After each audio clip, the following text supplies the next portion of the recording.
Udah masuk belum? Masuk kemana? Pintu coklat. Tereng.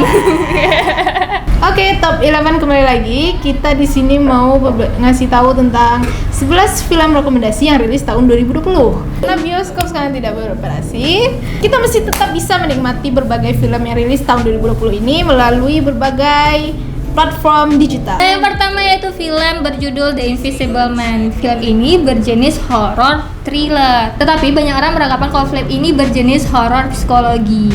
Iya, jadi maksudnya horor psikologi itu kita yang nontonnya agak terancam gitu, Iya, bukan tertekan. secara jump scare hantu, tapi kayak wah ini mencekam sekali. Ya kayak gitu. Nah ternyata film ini disutradarai dan ditulis oleh sutradara dari film Insidious yang bernama Leigh Whannell. Nah, yang patut diacungi jempol dari film ini adalah ia bisa memberikan kesan menakutkan tadi dan teror dari awal hingga akhir film. Tapi horor di sini bukan horor dari makhluk gaib atau makhluk halus seperti hantu atau apa sih kayak Yang gitu. biasa dipercaya kayak Iya. pocong. Ada pocong di mana? Iya, tapi Nggak ini ada. benar-benar invisible man. Iya. Tiba-tiba bendanya melayang seperti itu. Rating dari film ini kalau dari IMDb 7,1. Dan dari Rotten Tomatoes ada 91%. Oke, lanjut film kedua berjenis film keluarga, family, Animasi. Nah, film ini ternyata film yang dibuat oleh Pixar dan kerjasama dengan Disney. Film ini berjudul Onward. Meriah. Nah, film ini terinspirasi, kalau kata si sutradaranya ya, kalau kata dari sutradaranya, film ini terinspirasi dari kisah pribadi. Bayangin aja kisah Wow. pribadi. Berarti itu Tapi dia filmnya ada sangat animasi. disampaikan secara deep ya. Iya, Tapi dalam bentuk animasi. ya. Entah ada entah enggak ya. Soalnya di sini kan ada dunia magis atau hal-hal yang bersifat sihir gitu. Tapi sebenarnya yang ingin disampaikan di sini bukan dunia sihirnya, tapi petualangannya sama pesan moral yang disampaikan oleh film ini. Film ini menceritakan tentang dua orang kakak beradik yang ingin bertemu dengan ayahnya yang sudah meninggal. Dan dia cuma bisa bertemu dengan ayahnya selama 24 jam. Nah, mereka tuh memanfaatkan dunia sihir tersebut untuk bertemu dengan ayahnya. Nah, pesan moral yang kita dapatkan dari film ini adalah kita bisa menghargai hal-hal yang ada, bukan cuman hal-hal yang udah nggak ada, tapi kita lebih bisa menghargai hal-hal yang udah ada. Jadi ceritanya itu selama perjalanannya itu banyak ya kejadian yang terjadi. Iya, banyak kejadian. Selain tujuannya untuk mencari ayahnya. Hal-hal itulah yang diceritakan dalam Onward ini. Film ini di IMDb ratingnya adalah 7,4, sedangkan Rotten Tomatoes memberi rating 88%. Nah, sayangnya ada film berjenis romantis dan komedi yang dibungkus dengan konsep time lapse. Time lapse Wow. itu apa?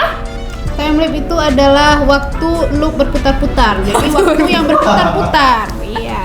Nah, film ini ternyata, judulnya dulu ya. Judul film ini adalah Palm Spring. Ya, Palm Spring yang ternyata merupakan film yang menang dari film festival Sundance tahun 2020 dan ia dijual ke Neon dan Hulu ya. Nah, ternyata film ini merupakan film festival termahal dalam sejarah. Ya. Bernilai 17,5 juta US dollar.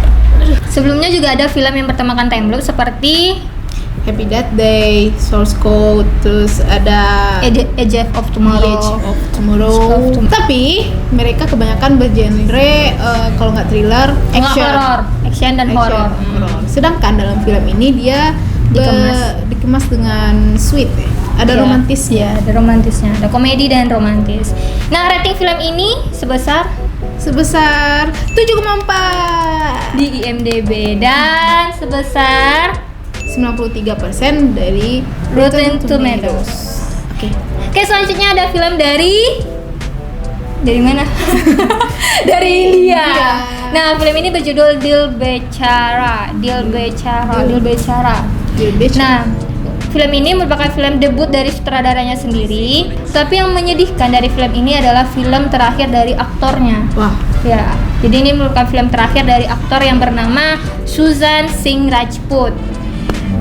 Beliau meninggal pada bulan Juni setelah film ini rilis di tahun 2020. Film ini merupakan film adaptasi dari film The Fall in Our Star. Iya. Jadi menceritakan tentang dua pasang kekasih yang memiliki penyakit kritis dan mereka harus berjuang dengan cinta mereka dan penyakit mereka. Wow. Mungkin kamu yang udah pernah nonton The Fault in Our Stars, kamu bisa nonton ini lagi versi Indianya ya, karena versi India tuh punya rasa yang berbeda dari versi Hollywood biasanya. Karena dia Bollywood. Iya, Ya. Bollywood maksudnya. Nah, rating film ini sebesar IMDb 8,9 dan sebesar 86% di Rotten Tomatoes. Wah, itu tuh rating yang cukup tinggi ya? Ya, malah Rotten ya, Hampir 9. hampir 9. Iya. Selanjutnya ada film berjenis perperangan atau war ya. Nah, film ini merupakan film yang diangkat dari novel The Good Shepherd yang berjudul Greyhound. Ini filmnya dibintangi oleh Tom Hanks, dan gak hanya membintangi film ini, Tom Hanks juga menjadi penulis dalam film ini ya. Setting waktu film ini adalah 1942 dan novelnya itu dirilis tahun 1955. Dan baru difilmkan tahun 2020 ya. Banyak nih rentang waktunya yang terjadi. Jadi di sini Tom Hanks sebagai Kapten Ernest Krause. Jadi di sini Tom Hanks sebagai Kapten Ernest Krause yang membawa 37 kapal, ibaratnya dia konvoy untuk ke Inggris melewati Atlantik. Konvoynya dari Kapten Ernest ini melewati perbatasan Amerika yang membuat mereka itu tidak di bawah dikawal ya, lindungan Amerika lagi, ya. Maksudnya tidak di daerah teritori Amerika lagi gitu. Jadi rawan untuk terjadi peperangan. Dan ternyata memang benar, di situ sudah menunggu tentara Jerman di bawah laut melalui kapal selam. Nah, disitulah terjadi adegan tembak-tembakan. Dan Ernest nih, Kapten Ernest ini harus bertahan ya, membawa 37 kapalnya ini. Apakah mereka berhasil sampai ke Inggris? tonton saya filmnya. Iya, jadi film ini tuh dari awal sampai akhir tuh kan kalau udah peperangan itu kan menegangkan sekali ya. Iya. Jarang dari kita itu mengalami peperangan, tapi karena itu ya banyak orang yang suka nonton peperangan karena kita dibawa merasakan suasana perang itu. Iya benar. Nah, film ini mendapatkan rating 7 dari IMDb dan dari Rotten Tomatoes sebesar 79%. Nah, selanjutnya ada film berjenis drama komedi yang berjudul The King Staten Island. Nah, jadi ini menceritakan nama karakternya itu Scott, dan ceritanya di situ yang menjadi Scott ini juga menulis dari film ini. tersebut. Dia tuh struggle hidup Scott ya, seorang laki-laki yang gimana ya? Dia tuh bad boy di situ. Fuckboy lah. Boy. Dia makai, dia ya pergaulannya pun tidak bagus gitu kan. Dan dia seorang tato ya. Tato artis. Tapi belum terkenal dia. Biasa-biasa aja. Nah, suatu ketika ngapain si Scott? Iya, jadi dia tinggal bersama ibunya, dan ibunya ini janda dan ayahnya tuh meninggal saat dia kecil. Jadi Scott ini tinggal di sebuah kota namanya Staten Island. Dia bersama ibunya, sedangkan ayahnya sudah meninggal waktu dia kecil. Dan ayah ini seorang pemadam kebakaran ya. Iya, jadi dia meninggal waktu kebakaran. Iya. Dan ternyata ibunya ini punya pacar juga seorang pemadam kebakaran. Dan dia ini seperti trauma menghadapi hal yang seperti itu. Dia tidak setuju dengan ibunya. Tapi seiring berjalannya film, ada pengembangan hubungan antara dua orang ini, baik itu karena Scott ini terlibat masalah dan bagaimana calon ayahnya ini mendekati dia. Masih calon pacar, belum calon ayah. Pacar. Udah pacar. Dia udah pacar sama ibunya. Iya. Jadi di situ tuh film ini tuh kayak mungkin relate ya di antara anak-anak muda, karena dia juga menceritakan tentang struggle anak muda gitu. Entah jati diri, entah romance, entah apapun itu ya. Nah, film ini mendapatkan rating di IMDb sebesar 7,1 dan di Rotten Tomatoes sebesar 79%. Iya. Nah, selanjutnya ada film yang berjenis masih perperangan lagi. Iya. Film ini berjudul The Outpost. The Outpost ini bercerita tentang satu unit tentara Amerika Serikat yang berada di lembah gunung Afghanistan, karena dia berpartisipasi dalam perang di Afghanistan waktu itu ya. Dan karena posisinya tidak menguntungkan itu, dia diserang oleh tentara Taliban. Di situ bayangkan ya, di dalam lembah dia di bawah, sedangkan tentara Taliban itu dari Berada tebing di atas. ya, di tebing itu dia menyerang tuh. Nah, bagaimana mereka survive itu bakalan sangat deg-degser ya. Dan mereka memang membuat satu set untuk cerita film ini. Film ini juga melibatkan veteran dari film tersebut, jadi biar semuanya jadi reunian ya. Biar Jadi veterannya reunian di film ini gitu. iya, dia pun bilang itu seperti nostalgia karena setnya tuh dibuat benar-benar mirip gitu. Ya, bahkan di salah satu scene itu tuh ada nokatnya ya pas waktu perang. Pas adegan perangnya, Adegan perangnya, nokat. nokat. Jadi kameramennya itu pun ikut lari-lari gitu. Ikut terlibat dalam Ikut perang lah. terlibat. Nah, film ini mendapatkan rating sebesar 6,7 di IMDb Iya. dan mendapatkan rating yang cukup tinggi di Rotten Tomatoes sebesar 92%. Wow, worth it lah ini ya. Yeay. Yeay. Nah, selanjutnya ada film yang berjudul Harley Quinn, The Bird of Prey. Siapa sih yang nggak tahu film Harley Quinn? Itu film yang sangat ditunggu ya, sama fans-fansnya Suicide Squad.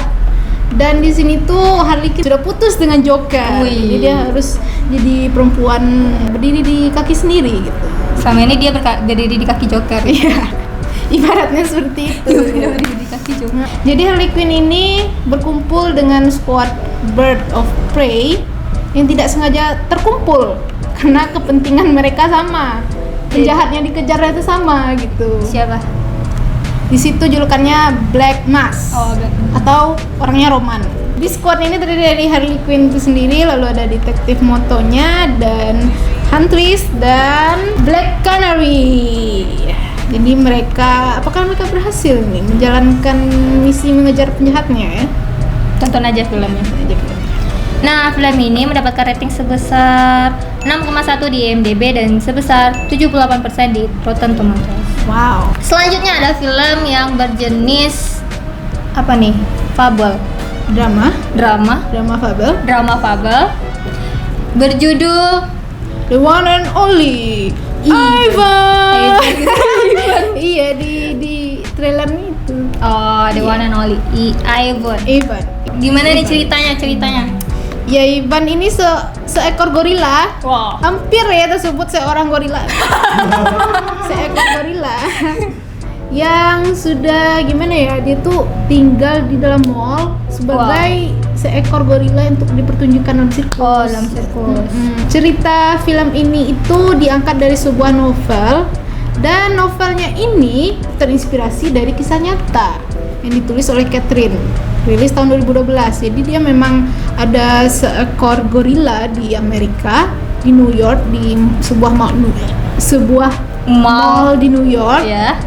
yang bernama Ivan, dan dia hidup selama 27 tahun sebelum dipindahkan ke kebun binatang Atlanta. Dari situlah dia membuat novel dan dijadikan film, dan film ini dari sudut pandang si Ivan tersebut. Ada apa namanya, survival apa? Ada petualangan Ivan ini ya, mengenai dia di sirkus itu bertemu seekor gajah yang kecil namanya Ruby. Dia di situ baru kan, tapi si Kayak anak magang gitu ya? kok gajah magang sih? Kan dia di sirkus. Ruby ini dia baru dan dia masih kecil, dan dia pun sering sering takut gitu loh, masih gajah-gajah insecure gitu. Nah, di situ Ivan tergerak hatinya ingin menolong Ruby ini untuk bebas dari sirkus tersebut, dan dia berjanji kepada Ruby-nya itu. Apakah Ivan berhasil? Tonton aja filmnya. Nah, untuk film ini memiliki rating sebesar 6,7 dari IMDb dan sebesar 70% dari Rotten Tomatoes. Iya. Selanjutnya ada film dari Korea. Peninsula. Nah, film ini merupakan film kelanjutan dari Train to Busan. Udah ketebak kan gimana filmnya?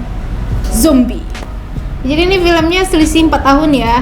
Kalau dari produksi memang selisih 4 tahun, dan dalam ceritanya pun ini memang selisih 4 tahun. Wah. Utama ini namanya Jung So. Jung So ini dia sudah kabur dari Korea, tapi dia terpaksa balik lagi untuk menjalankan sebuah misi. Misi ini cuannya banyak, makanya diterima. Wah.